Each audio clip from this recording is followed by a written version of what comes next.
think I am prone to sound kind of honky. Honk, like that, like just like a Felix little. from We Are the Odd Couple. It's never dawned on me before. Yeah, a bit nasally maybe. Oh, See, now I got a cough. I got just right when you hit that. I know, It's just it's like nerves. Pavlovian. oh my gosh! I think that's just evil leaving my body. It's super intense.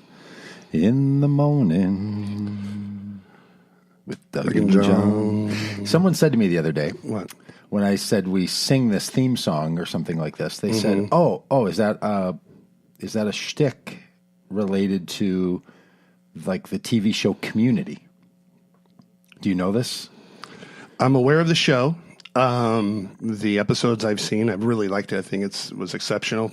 I don't know what that reference is. So apparently, if this rumor that I've heard is true, there's a bit that these guys like want to have a radio show where they interview people and they get together to interview someone, but there is no radio show. They're just interviewing the person, but they sing, and it's something almost exactly like this, like something like "In the Morning" with Doug and John. They do this kind of thing. Yeah. Honestly, I have no idea. No idea. So someone's, we were, I appreciate it, but we were being accused of a knockoff. Oh, no. Right? That it was, we were just working a sitcom bit in our real lives. Here's part of the bad ethos on my part. I do listen to a lot of podcasts, but I apply nothing that I listen to this podcast. Like you're hearing things about well-crafted audio shows. Yeah, but when it comes to this, none of it makes its way here. Hey, I've heard a couple of responses to people from our show. Oh, really? And I haven't told you this yet, but I wanted to give you this. You're going to tell me right now here in public. I got to deal with this criticism. I'm going to tell you right in front of people. Yeah. What what is. Here's the deal. People are saying, I mean, this is like, it starts to sound like a rumor, right? John, people are saying. Yeah. Two things I've heard. People say, I really like that show. It's actually quite funny.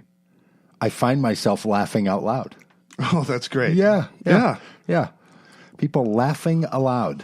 I did have to prompt that a couple of times. They said, I really like. Can you that. act when you laugh? Can you act it out for me so I have a really good idea of what you're? Yeah, no, I don't know what's going on. Looks like the internet dropped the. What? I don't know. I've got a little bit of a new setup. Well, anyway, we'll get back to this here on Facebook in a minute. So people said, I really like it, and I said, has it ever caused you to laugh out loud? Oh yeah, multiple times. Okay, people have said. So I was baiting that. Sure. Baiting that answer, but I think that's really what they were hinting at. The other comment was, people said, "Boy, that John is awfully insightful." No way. Yes, it is a quote, and I said, Jesus. "Does that surprise you? Is that a thing you didn't expect?" Right. Yeah. Yeah. No, I mean, I thought he was. This one person. I've heard this from a couple people, but this one person's going, "No, I thought he was, but no, it's really been quite." He's really got a lot to say. Oh, geez, Doug, I can't even take it. I know. Now that pressure's laying on you. Yeah. This is what I've lived with my whole life. Hey, Wonder Boy. Hey, super spiritual. Yeah, your teacher brilliance was and leader. always evident, and I have been tormented by my own previous brilliance my entire life. It's time for you to bear that weight. Right. Well. Thank you, everybody. Whoever, right? Whatever mysterious person it was that and as you probably, if you watch more than a couple of episodes, sometimes I tried, sometimes I don't. Some episodes I put less effort into than others. I'm just being honest with you. Are you setting that up right now? Do you feel like you're coming in with less than? Oh, I'm coming in fucking hot. You are. You're loaded. I'm loaded. Oh, really? Yeah, I got some stuff. Boy, you do. I can see it on the piece of paper. Yeah, there. I typed out words and everything. Yeah. And no copy and pasting. I was just going to ask that. No. That's fresh. That's fresh right from your fingertips. We'll see. Clickety-clack. We'll see. You clickety-clack that thing into... I did. About 5 o'clock this morning. You've been up early. Some insomnia. I don't know what's going on. I don't know. Had it too. Yeah. 4:40. It's been up since 4:40. 4 a.m. for me. What is there some sort of moon thing happening for us Geminis? I don't know. You Gemini, right? No, I'm a Cancer. Oh, you're right at that. You're a Gemini? Yeah. I thought we were the same. And when's yours? July? 1966. Yeah, right. July 5th. Oh, mine's June 16th, so there must be some sort of June cutoff 16th. there. That's where the cutoff is. Well, Interesting. screw that. Yeah. Oh, well, I don't know anything about you people. How the moon affects you. No, my title, my zodiac title is Cancer. How about that? I mean, Sweet. At some point, shouldn't whoever the zodiac approving name people have said, you know what, that term has taken on additional meaning. Yes, it has. As in the thing you don't ever want to hear.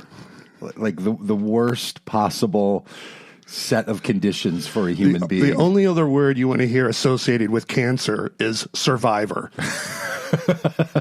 Or free, something like that. Yeah, that's right.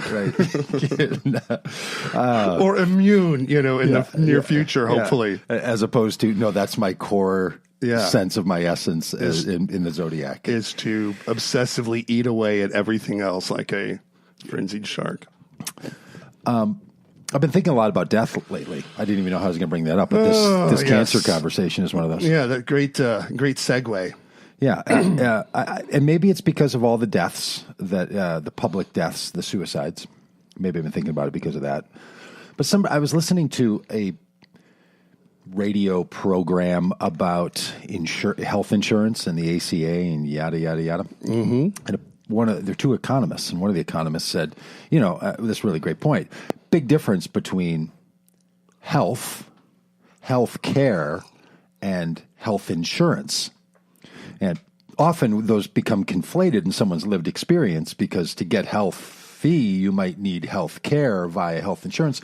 But they're really three different approaches, and we should have a more sophisticated conversation, he's suggesting, about health care and about health insurance, so that leads to health, because we sometimes leave out the health people, blah, blah, blah. It was quite insightful. And the other economist said, one of the things you have to reconcile about any conversation about healthcare is, in the end, it's fundamentally going to fail. We're all going to die. At some point, it's a failed proposition that's not going to work. And I was like, that guy's got a point. So I've been thinking a lot about dying. I don't have any plans or anything, but and suicide is obviously a very troubling thing, and I just think in general, at least in American society, we don't have a very good sense of dealing with death. No less, someone who takes their own life, particularly for those who are in the Christian tribe.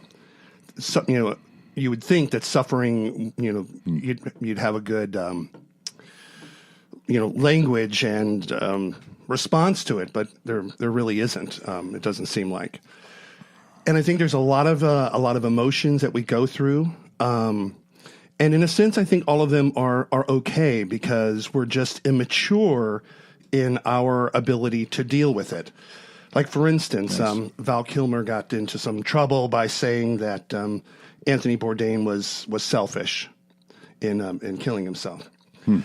And while I think that's like, there's levels where that's harsh, because obviously this is a person who was experiencing some trouble at the time that he decided to take his life, And in that sense, perhaps Anthony Bourdain is a victim to whatever, processes or, was going on in his mind, So to say that he's selfish is really like, boy, the man is dead. That's, we don't need that. But there is that feeling of loss and of that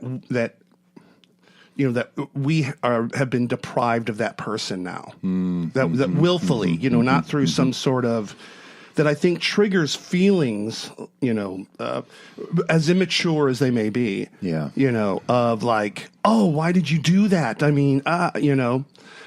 again, I think that's just part of our our immaturity in knowing how to deal with death and particularly suicide, because here you have someone who is incredibly gifted and talented and has affected a lot of lives and had had received his due of praise while he was alive, as it just seems to me that if you value that one, the tragedy ought not be, but he really gave us all a lot. He was talented. He was a gem. That guy was worth keeping around. The poor person that none of us have ever heard. I get it, but boy, I kind of feel cheated that he was selfish and took him from us. I have a whole lot of thoughts about people who suicide, and that from many people that I know who have thought and contemplated and attempted suicide, they have reflected it was the best choice they felt was available to them at the time, and that's in their survival. They've said that's now part of the problem. I've realized was that was my best choice. Mm-hmm. So they're not making a bad choice in their minds. But this idea that we have that, well, when a talented or well-regarded person dies in an accident or is taken by the choice of another or taken by the choice of themselves, their life is taken, we tend to say, they're really important or really valuable. So it pokes at the reality that we value some people over other people. And I think that's always present there on the surface. So Val Kilmer, I guess, or people who express that opinion might be suggesting something like that. Yeah. Hey, Anthony Bourdain, in this case, you turned out to have a responsibility of a gift that the rest of us benefited from. And even though it was your life, the rest of us felt like that was something that was also ours, and you needed to curate that and keep that going, keep that alive. Right. Keep your hands to yourself there, Val, and others, right? Well, speaking turn that spotlight on yourself. Why aren't you producing? I mean, the man's ill, but he is. Val Kilmer. I still have throat cancer. Yeah. Oh. Mm-hmm. Well, I guess maybe and he's a Christian Scientist. So we'll just talk about two other. We'll talk about those two guys better than talking about ourselves and our own insecurities around life and death. But maybe someone who's had to fight for their life via an illness like that just sees someone else who didn't fight for their life and has some emotion about that. That's fair enough. I mean, most of us are talking about ourselves when we're talking about somebody else anyway. Yeah. That's that's free therapy right there. That just saved people $130 out of one session. Hey, I got to say, from from the age of birth to, I don't know, 40, I didn't care at all. Like I didn't, picture, the end. Mm-hmm. But then there was like a time where I was like, I don't know, in my 40s. I was like, oh my gosh. Thought about it all the time. Yeah. Like every ache and pain, this is, whatever. Then at about 45, I was like, well, I think I dodged a lot of bullets so far, Mm-hmm. Did you ever actually dodge a literal bullet? Not that I know of, Doug. That would be awesome. Like if I had ever dodged a bullet, I would use that phrase and then interrupt it with, like this time. And like this right here. That I didn't dodge it enough, so I know what it means to dodge a bullet. To where I thought, okay, my mom is like 80, but she was, 70, whatever then. And, she's just kind of chugging along, so maybe it's not as imminent as you feel. Yeah, maybe like we're just like she is going to be one of those women that just lives forever and ever, Yeah. And that maybe that's just part handed on to me. Haunting you. But then when I when in my 50s, I was kind of like, you do the math. Yeah. It's like, man, 30 years. Yeah, that's it. This could go one of two ways, one of three ways, and two of them aren't very good. You exit earlier than you hoped. Right. Unexpectedly. You exit later than you hoped. Yeah. You're hanging around in, frozen zone. Or you leave just at the time that feels like that's about right. Right. and kind of get it. You know, it's a But little only bit, you decide which one of those is happening when it happens. Totally, it's a little Goldilocks. You know, a little too soft, a little too hard. This one's about right. Right. Hey, you know what turns out I'm not going to die of? A nuclear attack from North Korea. Apparently. Thank you, great leader. I don't know which great leader I'm applauding right now, but it doesn't much matter. Did you keep track of this video that they showed for the summit? Yeah, it was pretty that wild. They produced. I mean, first of all, it's just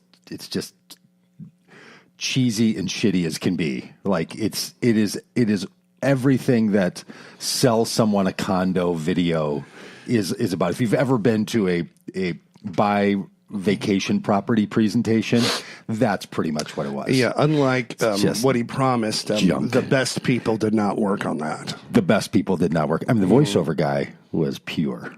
He was like that. He was the quintessential voiceover guy for a crappy like buy vacation property and your next porno video voiceover guy. Well, I mean, that's going to you would know better than that's I do. good. Yes, and that looked good on a resume to some people, depending on how this shakes out. It's the whole thing was such a fraud. Can I just rant about this for a second? You know, as it turns out, and I've sussed this out, and I think reporting is now going to start to show this. They've been working on this deal with Kim Jong-un for a very long time. Even when Trump was saying the stuff about Fire and Fury and Little Rocket Man, he said on Fox News, I didn't really want to say that stuff, but I needed to. And I kind of felt silly saying it. What they were doing was trying to make Trump so presented as in such opposition and hostility to Kim that when they struck this deal, people would be like, what a shift. But that was all part of the plan. So all that hostility, all that verbose argument, hostility business. Yeah, that was just bully talk. It's professional wrestling narrative. This president has taken not just reality TV. That's too good for this administration. They have taken wrestling, professional wrestling narratives and injected it. Give someone a nickname. You have a nickname. Talk a bunch of trash about them. Have some sort of a big coming together. Then unify the two of you against a new set of hostiles. There it is. That's the storyline that Trump is running with North Korea.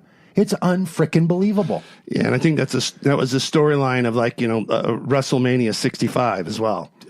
And exactly. 66 and 67. That's what connected me to wrestling as a kid, watching it on television when Andre the Giant got together with Vern Gagne, and this is what they're doing. Like, this isn't even complicated that that's what they're doing. Trump even comes out and says it. Did you hear this clip? I'm gonna play it now if I can get the technology to work right. Because in the afternoons I'm doing a radio show over at AM 950, the Progressive Voice of Minnesota. Drive time. Yeah. 4 to 5. There's a producer. Really? Yeah, Brett, and today it's going to be a different person, Daniel, I think. They take calls, they run the audio, we just say, hit it. They just hit it. Now, the price you pay is you got a rundown clock going there that tells me I have to stop talking in 2 minutes and 14 seconds. I always struggled with that. That's really... It's like the death clock. That's probably why I'm thinking about death like this. I feel like that's... Yeah, you're watching that LED red numbers tick away. All right, so here's Trump on Kim. He's talking to one of the reporters from Fox News, Brett Baer. And Trump is about to say, hey, this Kim, I mean, what a guy. He's really got it, when you're 26, 27, you got to take over a country. That's a lot of work. This is his argument. Literally, he said... Kim really had to be something special to take over a country, even if it's just from your own dad. I mean, you really got to be something magical. These are dictators whose grandfather was a dictator and father was a dictator. You don't have to be special. Yeah. You literally killed his family members who opposed him. He beat American citizens into a coma until they died. Yeah. He imprisoned nearly 1 million people and starves others. That's the guy. And this is what Donald Trump says about it. And then Brett Baer says, yeah, but he did some bad things. And Trump says, what he always does, lots of people did bad things. Then don't wrap yourself in all the people who are murderous dictators.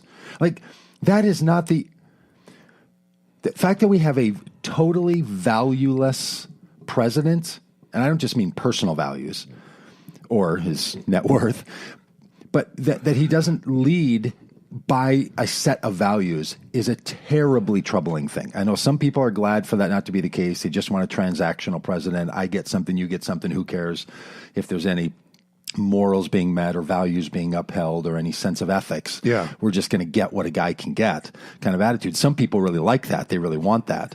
I don't. I think it's a disaster. But here he is on talking about Kim, if I can get this audio to work properly.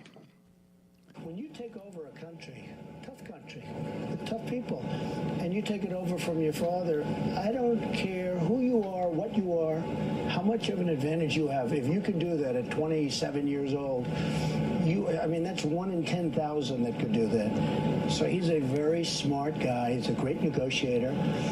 But I think we understand each other. But he's still done some really bad things. Yeah, but so have a lot of other people done some really bad things. I could go through a lot of nations where a lot of bad things were done. What surprised you today about Kim Jong-un? Unbelievable, huh? Then he has an interview with Greta Van Susteren, who's now on Voice of America television. She says to him that you heard there. What surprised you about Kim Jong-un? She's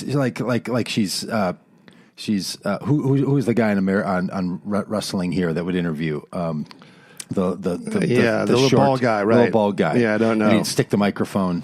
Somebody remembers. Will probably tell us here on Facebook. All right. So then Greta Van Susteren's like, "Hey, what surprised you about meeting?" These kind of reporter questions, right? Right. Like you're talking Entertainment Tonight. Entertainment Tonight. Yeah. Sports interviewers. What were you thinking about after you made the winning shot? Star player. Just the failure of the media to be anything serious to hold our government to account across the board. It's just been ridiculous. It's the conservatives, tend to like to think of themselves as law and order people. Mm-hmm. That's why this whole immigration thing. It's all about there's laws being violated. So we've got to do horrible things to these people and their families. So, but yet that's kind of ignored internationally. Right. Can't be a country without laws. Right. If you don't enforce them, we don't have a country. But you can be a country and just violate human standards. If Kim Jong-un felt himself to be in the international community, he would be held on crimes against humanity. He will be charged with crimes against humanity when this is verifiable to those international courts. That's who the guy. And then Trump says, "I think we understand each other." But this little bit here, Greta Van Susteren asks him, what was it like meeting Trump? And then he starts to go on, and she says this thing about, well, what about all the things? These are Fox News and former Fox News reporters even pushing him on this. And Trump ends it. Well, I'll just let you listen and then you can. Really, he's got a great personality. He's a funny guy. He's a very smart guy. He's a great negotiator. He loves his people. Not that I'm surprised by that, but he loves his people, and I think that we have the start of an amazing deal. But he's starved them. He's been brutal to them. He still loves his people. Look, he's doing what he's seen done. If you look at it, but I really have to go by today and by yesterday and by a couple of weeks ago, because that's really when this whole thing started. I have to go by today and yesterday and a few weeks ago when he and I started talking on the phone, because that's when this whole thing started. I don't know that all that stuff. Yeah, that messy. Yeah, I didn't get here until day before yesterday. This just all started now. The negotiation, because here's the thing about Donald Trump. I'll just rant on this for another minute. He is not concerned about how his role of representing the United States of America in a role. He takes all of it personally. I just met him. I'm negotiating a deal, the deal we're going to have. Well, Mr. Trump, truthfully, and I'm sure you listen to this podcast, nobody cares about your personal deal. You're right. Not there to strike a personal friendship and personal deal. You're there to represent the United States, not to represent Trump Industries. This is the thing that's just so outrageous. And To all my friends who write this stuff on Facebook and tell me about how it's just the same as every other president, you are trapped in the Trump cult of personality. Some of us have been referring to this as the Trump cult of personality. Bob Corker, Yeah. Republican, just called it. Do you want to hear that one? Did you hear it the other day? I saw the You saw it. a headline. Here it It's is. becoming a cultish thing, isn't it? It's not a good place for any party to end up with a cult-like situation as it relates to a president that happens to be purportedly of the same party. I don't know anything about this guy, but love that accent. Yeah. Sound like he's going to make it. Is Kentucky or No. Carolina or something? Some place like that, yeah. That all blend together, the small states down there. Some place that has not ratified the ERA. Not the ERA. Oh, so it this week just made my head explode. But the good news is no nuclear war now with Russia. With North Korea. That's off the table. Yeah, the Russia thing is not off the table. But yeah, there's nothing about his ability of observance that makes me care or listen to anything that he has to say. Because, there's some people where you can find some common ground or something like that, but it seems like with this president, whatever he would do, I would do the exact opposite. So, his, thoughts on this guy's personality. There's probably a lot of horrible people who he thinks are great, have Sure. great personalities. Yeah, funny guy. Yeah. Real positive guy. Right. A great sense of humor. Sure. Well, you're not running his Tinder profile for him. This is not some dating app, hookup app, in international Right. dictator meetup. Well, doesn't that it seems like kind of like the political strategy in the past is that these countries who will not, play ball with these very important things, you just isolate them. You trade barriers around them. You don't have international relations with them. Commerce is, greatly restricted and stuff like that. And they have to earn the ability to meet with the president of the United States. That's by, right. Going through these, because in not doing so, you unnecessarily will elevate that person to a place of authority and status that is not deserved because of their past behavior. So, in a complete reversal of all of that, so that's why all the criticism about Obama and North Korea, it's like, look, in some degree, his hands were tied by, his, military folk who said, look, this is the way it's got to be, But Trump, turns it all around. Now suddenly, this guy is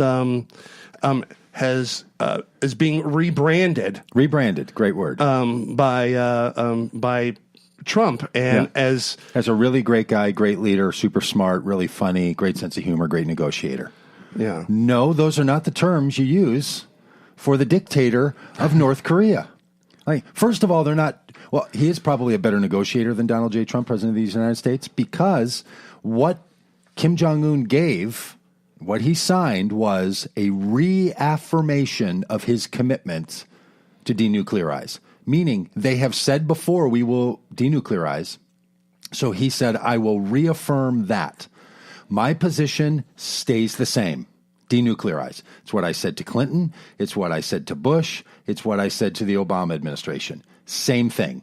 What did he get from those other administrations? Sanctions and pressure. What did he get from Trump? Everything he asked for. It's incredible. An incredible giveaway. Now, you might say, well, sanctions didn't work. And if Trump wants to make the argument, sanctions are not getting us what we need to. That gave them a nuclear weapon. What we need to do is pull them in closer and not use sanctions. Then make that argument. Right. But then you can't say we have to tear up the deal with Iran over nuclear weapons because sanctions are the only thing that are going to work. Right. So it makes you wonder what else is going on here. And I don't know that it's only Russia related. Probably is, but I think it has to do with Donald Trump's ability, interest, capacity to turn it all into how does it benefit him? Well, Trump brand. I mean, the notion that like after this meeting, there's going to be this, capitalistic boom, Yeah. in North Korean beaches, beachfront property. I mean, that was just disgusting. is kind of silly. Oh, all right, cleansing breath. Yeah. I don't know if this is going to be anymore. This is just as troubling, I Is think. he still the president? Yeah, okay. Doug, did you hear that the state of Florida does no firearm background check for 1 year because the clerk responsible for entering the data forgot their login and password? There were a year went by and the papers piled up because the person couldn't log in. State investigators found that the lapse covered a period that included the biggest spike in gun permit applications in Florida history. How convenient. The lapse failed to review nearly 275 applications for concealed weapons permits, allowing drug addicts and those with no mental illness to carry firearms in public. And so what this is, it's like the FBI database that is a tool that is supplied for states can check to see if people who have been dishonorably discharged, who have crimes across state lines, different things like that local law enforcement may not have access. And it is a part of the state's governed concealed carry permit process that you have to go through this. The process, oddly enough, is overseen by the Florida Department of Agriculture. Its commissioner, Adam Putman, made it a priority to speed up the issuance of concealed carry permits. In 2012, he celebrated the state's 1 millionth concealed carry permit. He speeded up the applications from 3 months to 35 days. Florida now has 1.8 million concealed carry permits. Now running for Florida governor as a Republican, here we go. Putman, who calls himself a proud NRA sellout, touts his expansion to conceal and carry as one of his top accomplishments. The employee responsible, Lisa Wild, admits that she dropped the ball. 40 days into the year, she notified the website that she had lost her password and login name. Yeah. But did not follow through on the reset process or open the email that was sent to her Remember her high school mascot. from the FBI department. That's great. There's only 2 people in the state who had access to the system that allows the checks on non-criminal Really? disqualifying permits. Miss Wild and her supervisor, who received no training on the system. Now, do you know where do you think these people are? At the Attorney General's office? At the what is the ATF? Are these are these the people? Alcohol, tobacco, and firearms. Yeah, are these people local who office? who are screening this? Is it somewhere? Nope, it's at the Florida Department of Agriculture mailroom. Literally the mailroom employee. Exactly. Was George Papadopoulos working down there? Both are Department of Agriculture mailroom employees. Apparently, you mail your application to the Department of Agriculture, where it's supposed to be intercepted by a mailroom employee who then opens the letter and enters your information. I mean, it is like the lowest paid government employee. I mean, the idea that someone's equipped to go postal because the people in the postal. See what I did there? After hearing of the lapse, Putman's office reviewed 365 applications and revoked 291 of them. Say those numbers again. When they first heard of the lapse, his office reviewed 365 applications. 365. And 291 of them were revoked. So they were revoked. Yes. So after they finally got through the paperwork, they revoked almost all of them. Oh, no. This is just a sample they did. Right after they found out the lapse, Yeah. they did a pool of polling of 395. Yeah. And 3/4 of them were revoked. So here's the thing is first of all, how come nobody realized that there weren't any stats coming in? Yeah. Was it there's somebody responsible for reviewing the approvals and revocations in the Florida State Department of Agriculture? And how come nobody on the federal level was like, hey, Florida's not submitting any requests? And, why did it take a year from some other employee? Do they keep track at the federal level of people who want concealed permits? That's part of the interface. The federal government watches that stuff. God, you would think that there would I thought statistics. I They would thought want the that federal information. government had rules about that, and they don't keep any statistics on gun ownership or Well, conceal and carry permits. I thought that's part of the problem, that we don't know because Congress says there will be no counting of such things. I don't know that to be true. I think that's true. well, I mean, it doesn't mean that like the people's. If you're revoked, and you're applying for a gun, there should be some sort of. Yeah, you should be on some. Yeah, Somebody should be guess that's following up with. who keeps track of that? Right. But just, it's clicks, so they should be able to, somewhere go like, look on a spreadsheet of the 50 states and see 0 coming from Florida. Then it'd say, hey, let's plug that thing in. Hey, could you work in those hanging chads down there, Florida, and get us some results? We're back to the 2000 election. Hey, here's a bit of news. Do you remember this very famous Stanford experiment where they had some college kids be guards and some college kids be prisoners? Yeah. You remember this one? Really famous?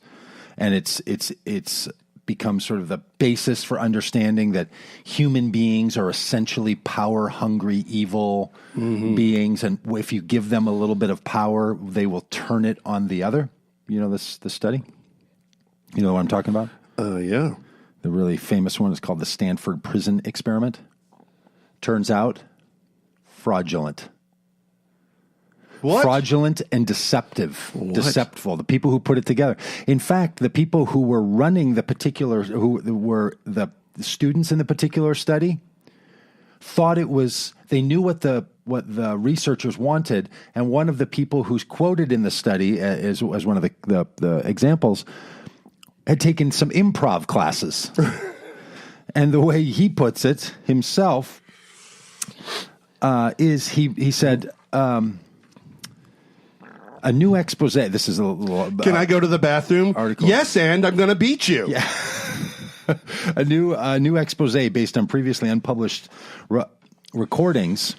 The Stanford of the Stanford psychologist who ran the study and interviews of his participants offer convincing evidence that the guards in the experiment were coached to be cruel. It also shows that the experiment's most memorable moment of a prisoner descending into a screaming fit, proclaiming, "I'm burning up inside," was the result of the prisoner acting. Quote, "I took it as a kind of improv exercise," one of the guards told reporter Ben Bloom.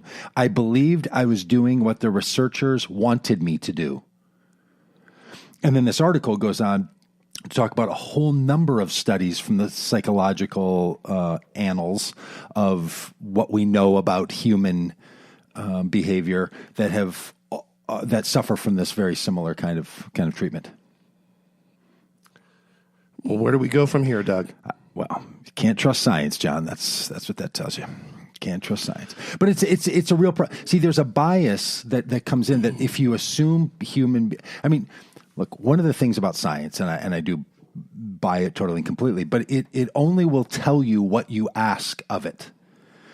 The scientific method, which has given us so much goodness and is going to lead us into so much future goodness, is built on the notion of a hypothesis that then is tested and then is retested and then is verified. So it all starts with the hypothesis.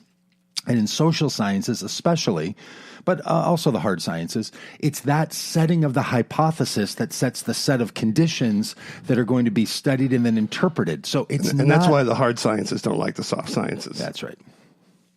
It's not as tight and clean. And to science, to the approach. By the way, science is an approach. Science is not a topic. But to those like me who advocate for the benefits of science, what you're saying is, well, it has a self-corrective mechanism built in. So when it comes to this validity of science, they can say, well, see, this proves that science works because we now went back and tried to redo these experiments. They didn't work, so we know that the first one was faulty. The problem is, for the last 35 years, people have been basing and teaching people on the results of that. So it's not neutral, and the point is not, is science verifiable? It is it useful to the human experience to take these results? Wouldn't some say that this was it's null and void from the scientific process because it was not like because it was influenced. It was not like double blind. Therefore, it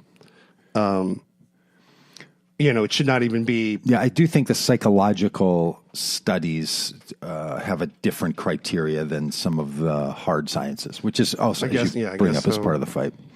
Yeah. Hey, here's a little bit of good news. Oh, okay, good. For the Southern Baptists. I don't say a lot of good things about Southern Baptists.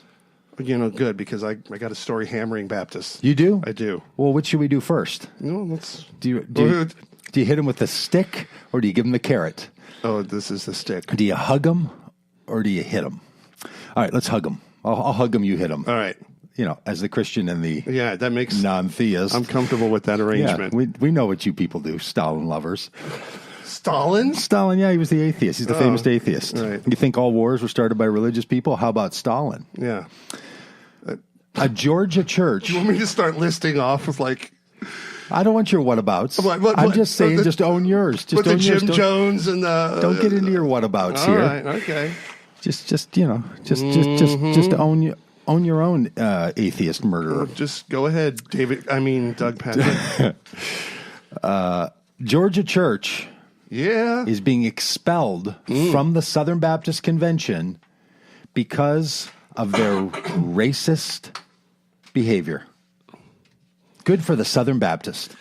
They've got a racist church in Georgia. I know, a little too late. Some of us will argue, but you know what? You got to win on that one, gents. How racist do you got to be in the Southern Baptist to? That's a good question. How bad was it? What did you do that got you kicked out of the Southern Baptist? Hey, Doug, do you know why Southern Baptists don't make love standing up? Why don't they Southern Baptists make love standing up, John? Because they're afraid someone will see them and think they're dancing. Yeah. The Southern Baptists had a big meeting over in Dallas, which is a fitting place. You used to live there. They invited Vice President of these United States, Mike Pence. Oh, boy. And a bunch of the Southern Baptists said out loud, tweeted, and had motions saying, "We think this is totally inappropriate. Don't want this guy here." Oh, really? Good for them. Now, a bunch of them still loved it, but there is a pushback within the Southern Baptists to say, I'm about this campaign called Vote Common Good, and they're like, we are about what they would say, the Great Commission. We have another calling, and this stuff that this guy is doing and running a Trump campaign speech here, that's not what we signed up for. That's not what we think we should be doing at this meeting. We think there should be something higher. Good for those people. Yes. Guys, people tweeting this. I mean, they're all men because the Southern Baptist has a rule about women leaders, but a bunch of men writing and saying, look, we think this is totally inappropriate that President Trump the Vice President Trump is here. It's fantastic. I think that's something that really needs to happen in Europe. Sorry, I can see you blink really hard. Coughing is just, we need to get you like a pillow. That's what that one was particularly poignant. Anyway, that's what needs to happen. Come on. Yeah. Let's look at the Bible a little bit and know that this is just not good for everyone. Could you just stand up just a little bit? At least, good for these, at least around their faith, right? Maybe they're not going to argue it on behalf of the country, but at least they're willing to say, I don't think this is good for our Southern Baptist expression of faith to be tied into the Trump cult. All right. So, on the other side of the coin, Doug. Yes. A 7-foot statue of Jesus has adorned a Baptist church for over a decade is to be removed after church votes that it is too Catholic. The statue depicts a resurrected Christ with outstretched arms, complete with nail-hold hands, and that has adorned the entrance to Red Bank Baptist Church in Lexington, South Carolina, for over 10 years. Mm-hmm. Last month, the congregation voted to have it removed after questioning why it was there in the first place. In a letter to artist Delbert Baker Jr., Pastor Jeff Wright wrote that the statue brings into question the theology and core values of the church. Wow. We understand that it is not a Catholic icon. However, people perceive it in those terms. I don't have any animosity towards the Catholic Church, nor people making a fuss. Church members meant no harm in the decision and believe this attention has turned this simple church matter into a social justice issue.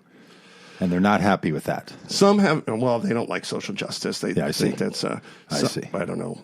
Sellout, yeah. Some have drawn similarities between the Red Bank Baptist Church Jesus and the 100-foot Christ the Redeemer in São Paulo, Brazil, like home of the most densely Catholic, place in the world or something like that. But there's still so much going on here. Look, every church has something horrible architecturally in it. Yeah. Every church does. That's right. Okay. Can't help it. And so on one hand, you either got to embrace that, or you got to change it. But it could be horrible architecture via the Baptist expressions, their argument. Like, it's going to be our stuff that's going to be ugly in here, not that Catholic version of stuff. It's going to be ugly in here. We don't want someone to think this is a ugly Catholic church. We want them to think it's an ugly Baptist church. We never, I understand that crucifixes are frowned upon in many Protestant churches because, the Catholic Church is about the mass of the crucifixion, and the Protestant churches is all about the celebration of the resurrection. So a crucifix, for those who don't pay attention, is one where Jesus' body is represented on the cross. Yes, and there's a lot of... if you're going to shake a vampire out of someone, you have to have that. You can't do it with just a Protestant cross. Oh no, you see a lot of crosses in Protestant churches, but they're unadorned. And but this is not. He's not on the cross, and he's just like woo. Yeah, there's no cross even in the picture. No, he's resurrected. Right. So you're saying their critique is even they've misread the symbol. Everything. Yeah. They are so they are so afraid. I mean, look, they're so afraid of their other Baptist brethren, thinking that they are wishy-washy. Oh, right. I see. You're picking up that their concern was other people are going to misread it and think we're soft on the Catholics. Yeah, or we're not against them. We just want to make sure they know we're not them. They don't even want them to go, oh, is that oh, no, it's a Baptist. They don't even want that to happen. Because that's what a lot of people are doing. There's a lot of people really, really parsing out the symbol. So, and then another thing, too. The Catholics should have sued him for, logo infringement. And this poor pastor, I don't know, maybe he's an asshole, but having to front that, right. Or maybe not having the balls to go, I'm not into this. No, yeah, he was just or maybe he's spearheading it and look, we need to change a lot of things around here and let's get a. I was at the Baptist clergy meeting and I get nothing but razzed by those guys over there. They're killing me. Hey, did you see this story about the flight to Los Angeles from Melbourne, Australia, that went into a 10-second nosedive after hitting a vortex? What? Okay, first of all, there's people on a Qantas flight from Australia to Los Angeles. If any of those people watch the TV show Lost, they probably already had to be freaking out just taking the flight, right? Because that's the storyline, right? That some flight on some strangely named airline goes from Australia, I think is flying to Los Angeles in the TV show, and ends up crashing on an island. See, I was thinking just the opposite.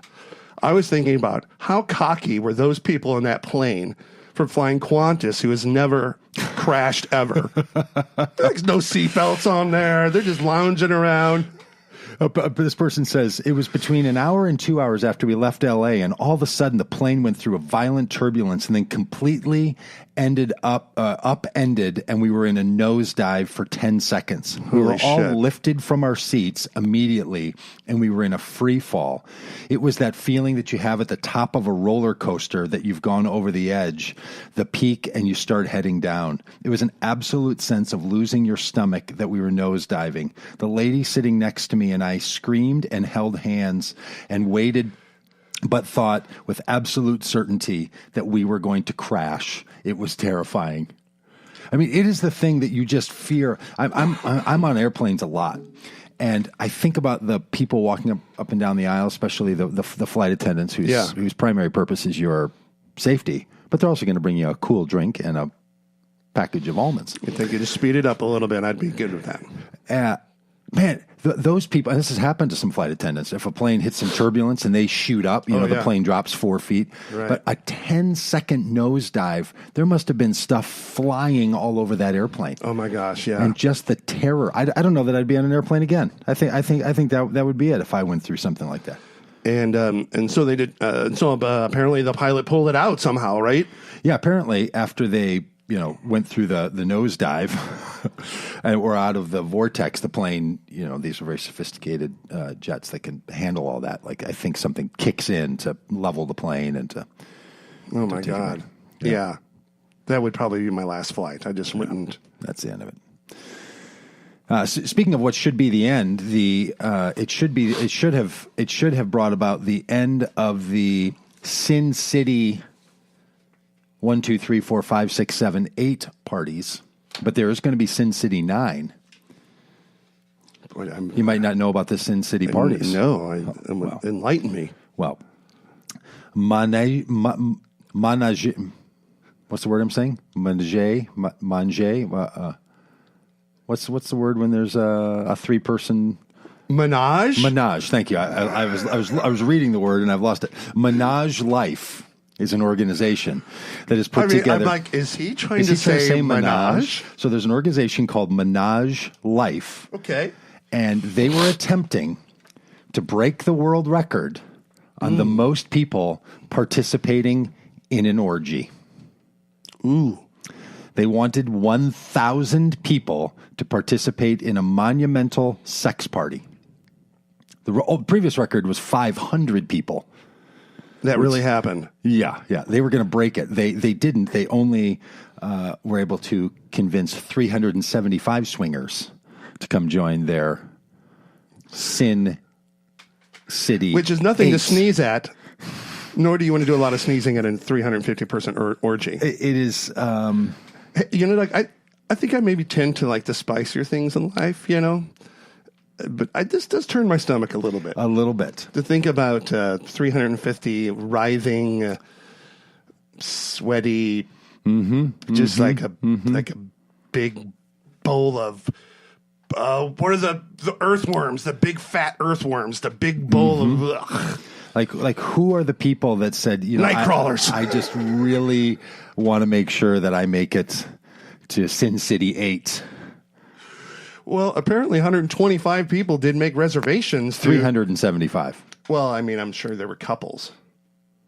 Oh, no. No, they needed 500 people, and they only got 375 people. People total. Total people. They wanted. They needed 500 for the record. They were shooting for 1,000. The way the article writes it, it says they talked a big game. They promised that they'd cap off Sin City H, a hedonistic 5-day bender in Las Vegas, complete with a clothing-optional karaoke. Really? Clothing-optional karaoke. Sometimes the best thing about a karaoke performance is the outfit.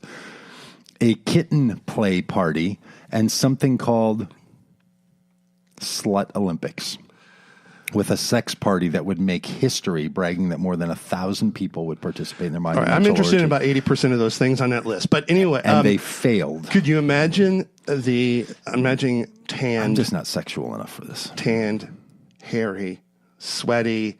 No. Pervert going...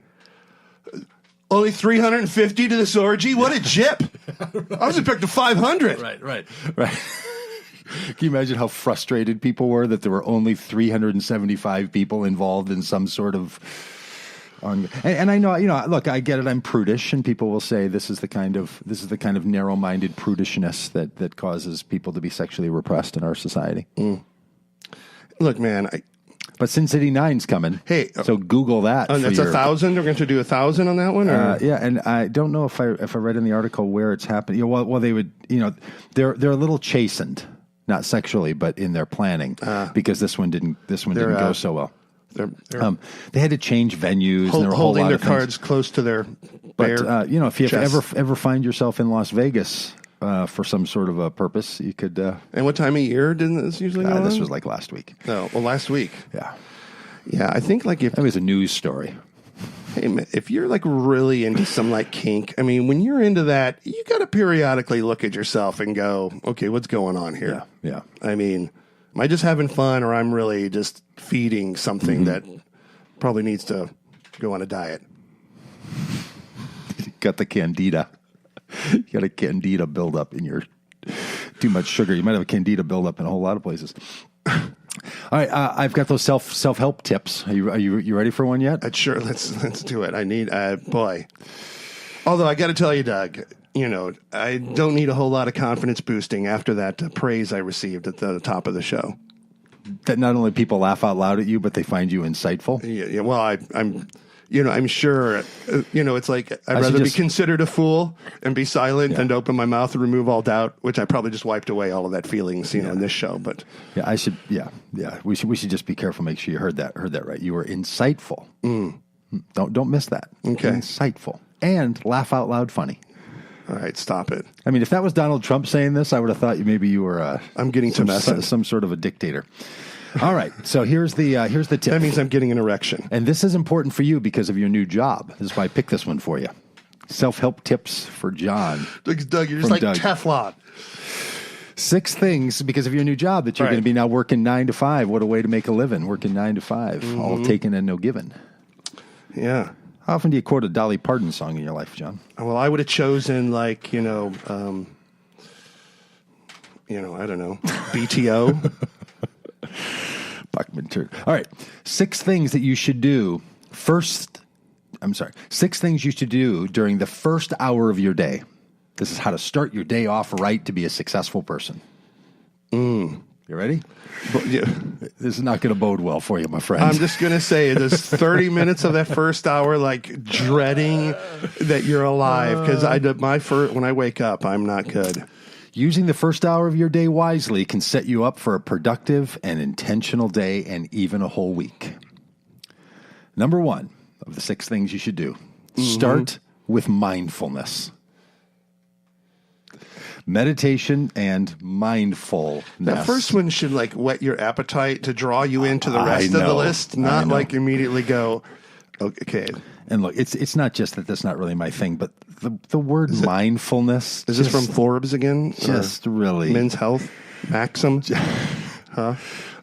This one is from, that's a really good question. The Menage Daily? It's from the Menage Life newsletter. I'm not sure who it's from. It's from business and finance articles on business. Oh, well, Jesus, that's a great... They're always the ones that put this stuff up. Meditation and mindfulness solutions. Think about the things that you're grateful for. Put the effort in the title of their website. Think about all the things that you're grateful for, and once you're fully awake, sit quietly, engaging your attention on your thoughts, feelings, senses, and surrounding environment. So I imagine myself like, this is fucking sweet. Yeah. I'm going to sit around and think about my thoughts. If you're someone who wakes up with a little anxiety at 4 a.m, the first hour, what you don't want to do is start giving time to those thoughts. I mean, that should be like item number 6 if the first 5 went well. Right? Well, maybe it's drawing too much upon our opening discussion, but yeah, I mean, maybe you don't want to feed what's racing through your mind at the first thing in the morning. Step number 2 for a solid morning to give you a good day and maybe even a whole week. Stretch or do a little light workout in the first hour. Little mindfulness, little mind body. connection. Move those arms. Do a little. I'm do a sure. little- I'm sure your wife, the yogi, would confer with that. Would Yeah. agree with this. Yeah, do a little Richard Petrie. Was that his name on the show with the Dick Van Dyke? Dick Van Dyke? He'd always do those push-ups in the morning and jumping jacks. I could see you doing some push-ups and jumping jacks. Maybe you should. Maybe there should just be an In the Morning with John, where you walk people through some mindfulness and then do a light workout. That's a great bit. Number 3, delay checking your email. Don't right jump on. on that phone right away. Yeah. Now, how many times do you do this in a totally different order, that you start with your email or reading something on your phone or Here's fire it right up? I never check my email anymore. Do you check other things? Do you check text messages, Facebook, Twitter? Yeah, because Instagram, there are, Snapchat, I do have those Tinder messages? but I don't get a lot of, I mean, I don't get a lot of email. I don't. It's like checking your voicemail. Do you ever check your voicemail? Oh, it's just a bunch of, it's like, hey, you got warranty information on your new car. I'm like, what? I got one of those calls the other day that the cops are going to come arrest you. Oh, really? Have you gotten that one? No. Well, not illegitimately. Yeah, not a fake one. No, I got a call from my neighbor going, hey, the cops are just here looking for you. What did you do, John? What did you do? I don't even know if I can play this. How can I? No, but I think that's going to change in this new role. I've got to, be up on that stuff. In my previous job, I didn't have a lot of needing correspondence. Let's see if we can even hear this. Oh, jeepers. Do you ever use the voicemail in your For phone? working hours. And once it get expired after that, you will be taken under custody by the local cops, as there are 4 serious allegations pressed on your name at this moment. We would request you to get back to us, so that we can discuss about this case, before taking any legal action against you. The number to reach us is 763. Isn't this amazing? So if you've never gotten one of these are people that say the local cops are going to come apprehend, like someone's typing it in another country, and then a voice recognition No is legitimate reading. organization No, is and going to use the term cops. and they say that they're the IRS. That's what the first part was cut off on the message. Did they say ERS? We should do this. Maybe one of these mornings we'll call that number. All right. And have it and chat with them about this, because if you've never, I've done this before. If you've never, they want you to go wire them like $6,000 that you owe the IRS, and you have okay. to stay on the line and go to Western Union, To verify, and yeah. send the money right now. And like the IRS is like, no. First of all, we don't call people. Like Yeah. we don't trust voicemail. We use, if we're going to garnish your wages or come and apprehend you for a federal violation of tax law, you're going to get a certified letter and a sheriff at your door. Right, right. Unbelievable. All right. Don't check your email or your voicemail. Number 4. Oh, we're still doing that. Yeah. All so, right. so back to this. Number 1, start with mindfulness. Number 2, do a little stretch, light workout. Delay that email. And the idea that they put one of the steps is to not do something tells you this is a poorly written article. Yeah. How many other things should I not do and call it? Should this be 100 point? Right. Don't change the oil in your car. Don't mow your lawn in the first hour. All the things that one doesn't do. Poorly written article. Number 4, freshen up a little. The person writes, as an entrepreneur, which I always think is a great phrase. As an entrepreneur, Right. I'm an entrepreneur. What do you do? Well, I'm an entrepreneur, which means I'm currently self-unemployed. I take pride in being able to work in my pajamas and wear yoga pants 7 days a week. Unfortunately, when I don't get up and get dressed, it communicates to my body that it's okay to stay in that same lazy and unproductive state. I know for some reason I just immediately thought, like, that's kind of hot. I was assuming this was a man writing this article. I don't know why, but then I got a good thing where it said I'm going to wear yoga pants 7 days a week. Yeah. I don't even think I yoga, don't have a problem with that. I don't even think male yoga instructors wear yoga pants 7 days a week. I mean, is that a thing? Number 5, eat breakfast. Don't skip the breakfast. I have Number to eat, 6. I have to eat something 15 minutes after I wake up. Okay. or I get feel really sick. Boy, you throw a little mindfulness, a workout in there, look at that email and shuck it off and Put some damn grown-up pants on. splash a little water on your face to freshen up. And then it says, tackle your one big thing. We all have one big thing on your schedule to take care of each day. On your schedule. On All your right.